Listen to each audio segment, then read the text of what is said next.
Hello humans, it's Stephen again. Today I'm playing Automobilista, but I could be playing rFactor 2 because I'm going to be looking at some of the content that Riser Studios has licensed to rFactor 2 and which will be appearing as DLC in the forthcoming weeks. Specifically, I'm going to be looking at this track, the Autodrome Yahuarcocha, and yes, I practiced, which is in Ibarra in Ecuador and is that country's only motor racing circuit. I'm also going to be looking at two of the cars that will be available in the forthcoming DLC. And as you can see from the map, it's a circuit of two halves. The top half is full of long straights and beautiful sweeping curves, and the bottom half is rather more psychotic. It sits on the shores of a volcanic lake and is bordered by hills and mountains and makes for truly spectacular vistas when you're driving. I think Riser has made an excellent job of modelling some of the more interesting features of this track. There's lots of different shape curbs, the surface is full of blemishes, there are tarmac patches. As you can see, the pits are modelled very well. But who's that miscreant? It's the first car, the MCR 2000. To the showroom. Now, I've had a look at a few photos and videos of this car in real life, the MCR 2000, and it looks quite attractive, but I have to say in the sim it doesn't come across as such.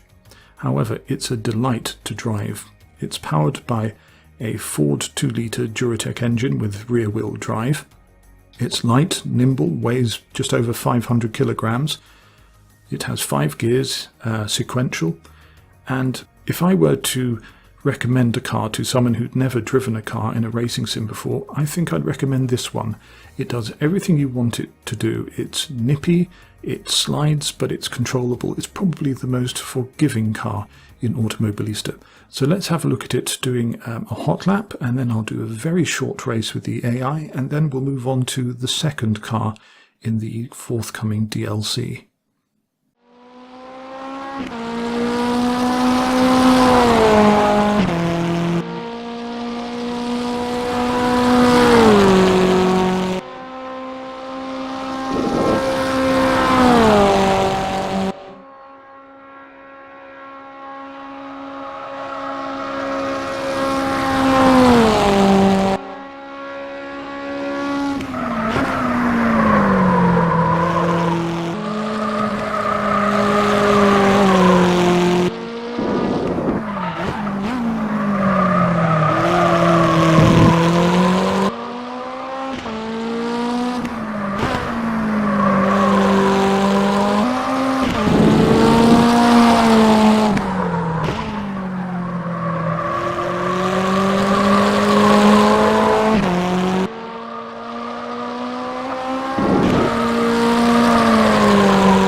So here we are on the grid at Yahuarcocha, commonly known as Ibarra.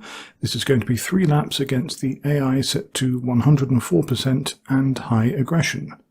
Here we go.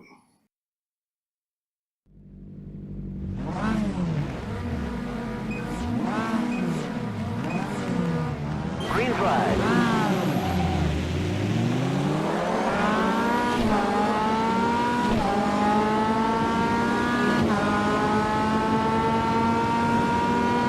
This first corner is a bit tricky, get in tight.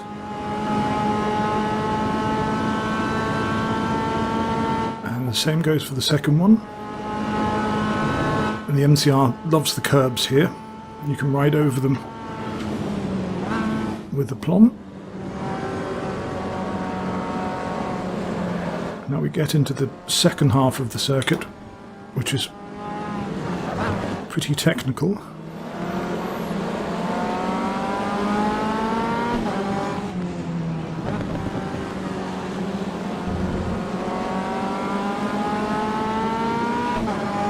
Now, you'll have noticed the absence of fences and Armco.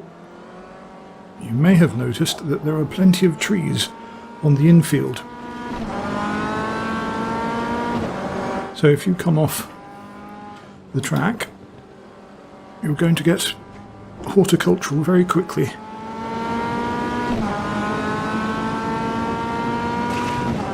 And this is a good ending to the lap. You can ride over those curbs, always fun. And I think those of you RF2 fans who have direct drive wheels, you're going to have a lot of fun on this circuit. Now, incidentally, this isn't the full circuit, so to speak. The original circuit was started in 1963 and took 7 years to complete. And that's because originally the circuit went right around the whole lake. It was instigated by a couple of racing enthusiasts, and the local authorities got interested and basically built a highway around the lake that could be used for motor racing, and indeed it was. There were endurance races of 12, 6 and 3 hours in the 70s.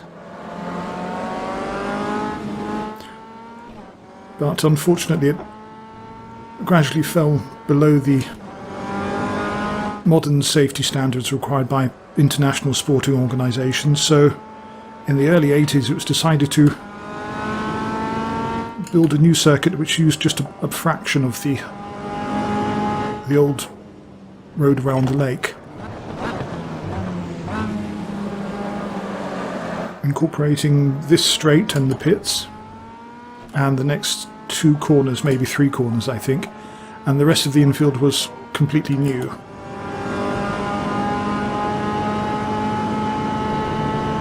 Here we go, aim for the curb.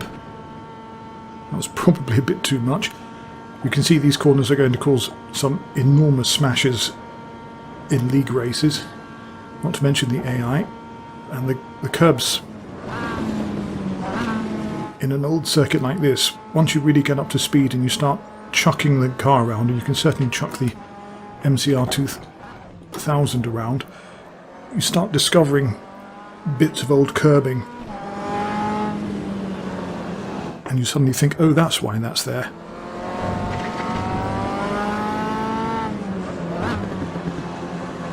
So, as I say, in 1984 the new circuit was opened up, and it's hosted Formula 3 and even some GT races. And I'm glad to say that I think on the 22nd of September coming up, the circuit is hosting the 6 Hours of Ecuador, which, judging by the posters, looks like a lot of fun with some really interesting classic cars taking part. It looks like a good grassroots endurance race, so I wish everyone luck. At least better luck than I had in that race. And regular viewers will know by now that talking and driving is my kryptonite. Oh well. Onwards and upwards. I need a cheesy video effect to cheer me up. That's better. Welcome to the Metalmoro MR18, or just Metalmoro as it is in Automobilista. It's a Brazilian prototype, a real car, and it's equivalent to the LMP3 category. It's powered by an Audi turbo, rear-wheel drive. It's got more than double the power of the MCR 2000 at almost 400 brake horsepower. It weighs 860 kilograms, has a 6-speed sequential gearbox, and you may have noticed it has lovely 18-inch wheels, which are much bigger than the titchy 13-inch ones you'll find on the MCR. Anyway, it's a blast to drive, and I'm going to whiz around the track against the AI in a 3-lap race, but this time we're going to be going the other way round. But first, a hot lap.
And yes, I absolutely murdered the tyres on that hot lap.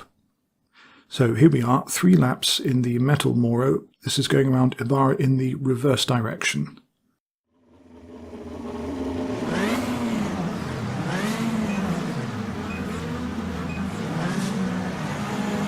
That's the green flag. Go, go, go.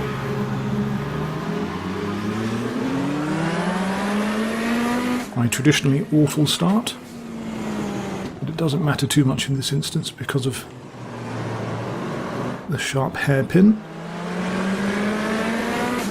Now this infield section is admittedly a bit tortuous in this prototype. It's very tight and technical. And if you can drive around this section at night, you're a better man or woman than I am. I find it virtually impossible.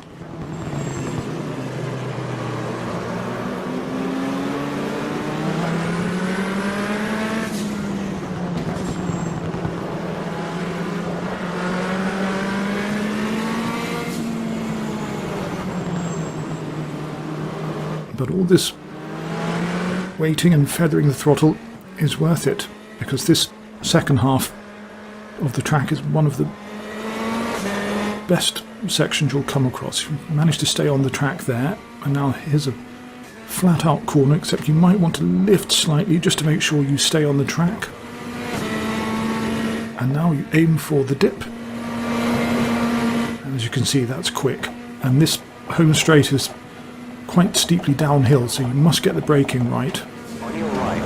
All clear. Right down to first gear for the hairpin. Hold your line. Now you might think it's a bit of a cop-out that Automobilista supplies a reverse layout for Ibarra. It's a traditional scam that racing sims do, and it doubles the number of layouts that they claim to offer, but in this case I think it's valid. Ibarra has been known to run the odd race in reverse, and more to the point, it's the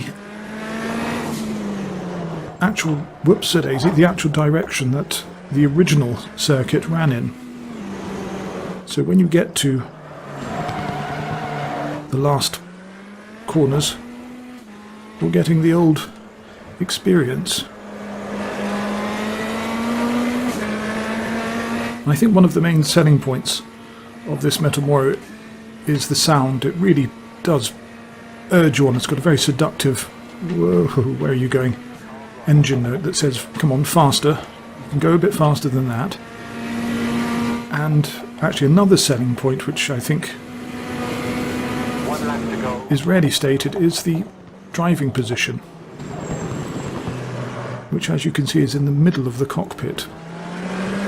I think the Metalmoro is going to mix well with the endurance and prototype cars in RF2, and I think this driving position might actually convince 1 or 2 people to come over from the Oreca. Oh, forgive me, I'm driving like well, I'm driving like me.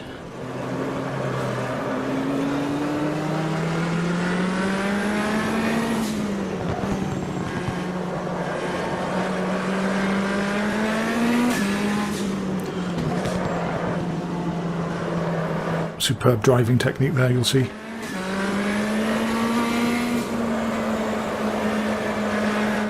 Hold it, foot down.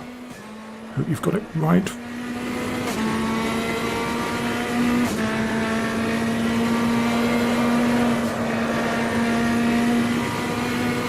And it's almost like Interlagos. There we go. Check the flag. That's the end of the session. So, I think Ibarra is a wonderful circuit. And it's certainly beautiful. And I think the 2 cars I've driven in this video will hopefully have whetted the appetite of RF2 fans. I don't know if I'll do a video covering the other two cars and the other track. Depends whether I'm lazy or healthy or what have you, or if anyone's interested. Sorry about the noise from my wheel, that's unavoidable. I'm going to stop prattling on now. Thank you for watching, and until next time, goodbye.